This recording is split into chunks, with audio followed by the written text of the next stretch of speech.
Non verbal test sir किस तरह से होता है, नॉन वर्बल टेस्ट में क्या क्या चीज़ें आती हैं, वो अशकाल ऐसी बनी होती हैं, कुछ शक्लों की समझ नहीं आती, ये क्या होता है, किस तरह से होता है और कितने टाइम में हमें पास करना होता है। इसको पास करने के हमें कुछ ख़ास टेक्निक्स बता दें। नॉन वर्बल में मैं पिछली दफ़ा फ़ेल हो गया था, तो देखिए मैं इस दफ़ा भी और लास्ट टाइम भी 148 में भी पीएमए में मेरी वीडियो पड़ी हुई है, 147 की पड़ी हुई है और 149 में इस दफ़ा मैं आपके लिए ये वीडियोस बना रहा हूँ। गौर से सुन लीजिए, तवज्जो से सुन लीजिए, बहुत सी चीज़ें आपको बताऊंगा इस वीडियो में, स्किप मत कीजिएगा, एक एक चीज़ को गौर से देख लीजिएगा और समझ लीजिएगा। देखिए जब आप नॉन वर्बल टेस्ट में बैठोगे तो सबसे पहले आपने इंस्ट्रक्टर्स की हिदायत को गौर से सुनना है।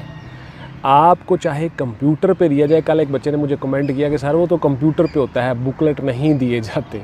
तो मैंने आपको शुरू में बता दिया था कि आप इन चीज़ों में मत पढ़ो, चाहे आपको बुकलेट्स दिए जाएं क्वेश्चंस के लिए, चाहे आपको कंप्यूटर पे करवाया जाए, आपको चाहे कोई शीट दी जाए, जो भी दिया जाए, आप ये सिर्फ गौर से किया करो, देखा करो कि मैं आपको बता क्या रहा हूँ, तरीक़ाकार क्या है।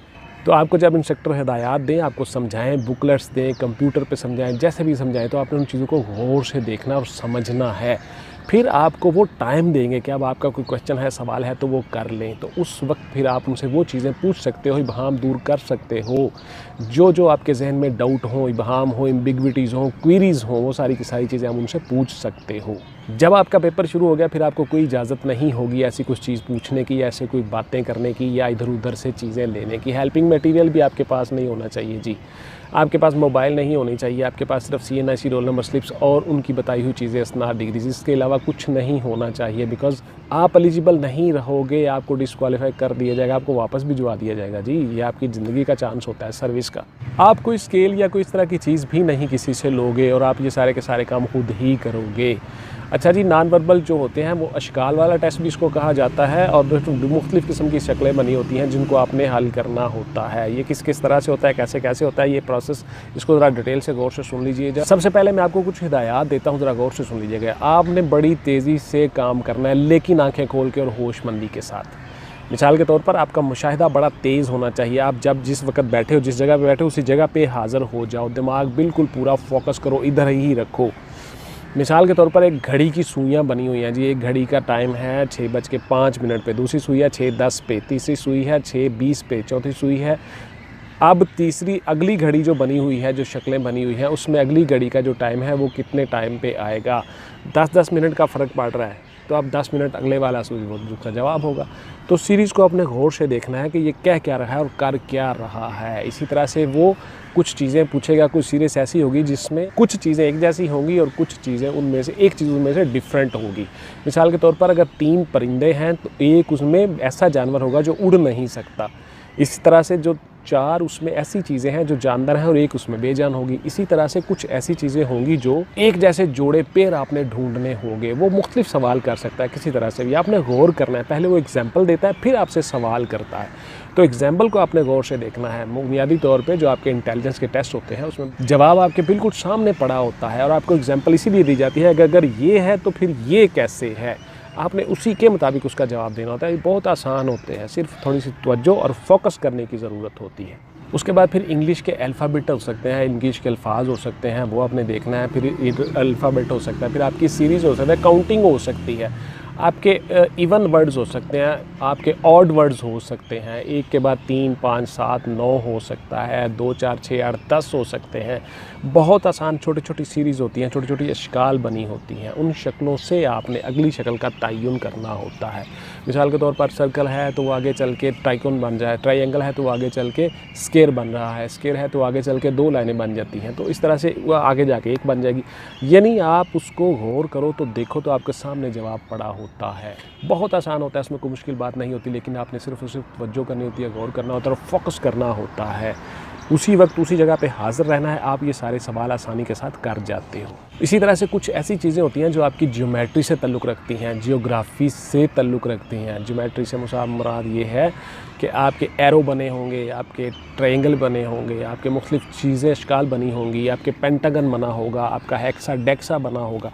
उसी को आपने आगे चल के देखना है कि वो कुछ कम कर रहा होगा कि चीज़ें कुछ ज़्यादा कर रहा होगा। 2-4 पीछे मिसालें देगा, फिर आगे आपसे सवाल करेगा, तो इसलिए आप आसानी के साथ वो कर जाते हो। उसके लिए आपके लिए हिदायत ये है कि आप डॉक्टर्स वालों की किताब कोई ले लें, कार R1 वालों की ले लें, किसी एक की किताब ले लें, उसमें वही सवाल आलमोस्ट होते हैं। वहाँ पे कुछ चीज़ें तब्दील हो सकती हैं लेकिन पैटर्न वही होता है, पैटर्न सेम ही होता है। आप घर में बैठ के उसकी मश्क करें जी, सामने घड़ी रख लें, घड़ी के मुताबिक, टाइम के मुताबिक उसकी मश्क करें, एक्सरसाइज करें।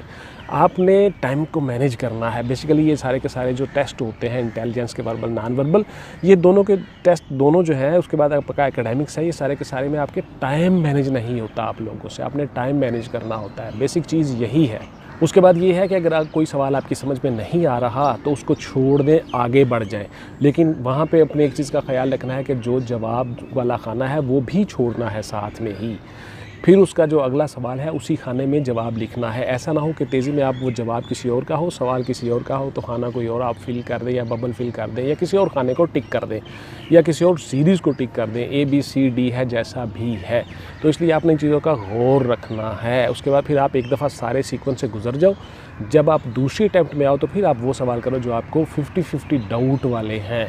अगर उसमें नेगेटिव मार्किंग होती है मिसाल के तौर पर, तो फिर आप वो सवाल बिल्कुल नहीं करोगे जिन पे आप तुक्का लगाने की कोशिश करते हो। कभी भी तुक्का नहीं लगाना, याद रखिएगा। अगर नेगेटिव मार्किंग होती है तो बार बार वक्त ना देखें, बार बार घड़ी ना देखें, बार बार वक्त पूछें ना इंस्ट्रक्टर से कि सर क्या टाइम हुआ, कितना टाइम रह गया। इस तरह की बातें करने से भी आप अपनी घबराहट और अपनी चीज़ों को ज़ाहिर करते हो और टाइम ज़ाया करते हो। आप अपना फोकस और पूरी तवज्जो उसी पेपर पे रखो, उन क्वेश्चंस पे रखो, चाहे वो कंप्यूटर पे है, चाहे वो बुकलेट है, चाहे वो पेज है, चाहे कुछ भी है। आप इन चीज़ों में मत पड़ा करो। याद रखिएगा, लैसा लिल इंसान इल्ला मा सआ, जो जितनी कोशिश कर लेगा उतना ही पालेगा। रब्बे कायनात कह रहा है, खालिक़े कायनात कह रहा है, मैं इंसान को कुछ नहीं देता मगर जिसकी वो कोशिश कर लेता है। उसके बाद फिर आपकी सीरीज़ आ जाती हैं जी। कुछ चीज़ें जानदार होती हैं, उनमें से एक चीज़ बेजान होती है, उसको आपने डिफ़ाइन करना होता है। कुछ चीज़ें पानी में रहने वाली होती हैं, उनमें से एक चीज़ खुश्की पे रहने वाली होती है, उसको आपने ढूंढ के निकाल लेना होता है। लेकिन वो नाम इस तरह के होते हैं कि वो सिमिलर ही लगती हैं। थोड़ी सी आपने तवज्जो रखनी है और फोकस रखना है। कुछ चीज़ें ज़मीन पर रेंगने वाली हैं, उसमें एक उड़ने वाली होगी, कुछ ऑड हैं, फिर उनमें से 3 चीज़ें एक जैसी हैं, एक उनमें ऑड है, वो चीज़ आपने ढूंढनी होगी। इस तरह से कुछ शक्लें बनी होंगी, उन शक्लों को आप इसी तरह से नॉन वर्बल टेस्ट के नाम से करते हो। नॉन वर्बल टेस्ट में जी बहुत आसान होता है। सिर्फ़ और सिर्फ कुछ ऐसी चीज़ें आपको मुश्किल लगती हैं जो जियोमेट्री से ताल्लुक़ रखती हैं या जो ऐसी अशकाल होती हैं जिनमें बहुत ज़्यादा पैटर्न इस्तेमाल हुआ होता है, उसको भी अगर आप गौर करें तो उसका जवाब आपने सामने पड़ा होता है। उस पैटर्न में भी सारी चीज़ें दर्ज होती हैं।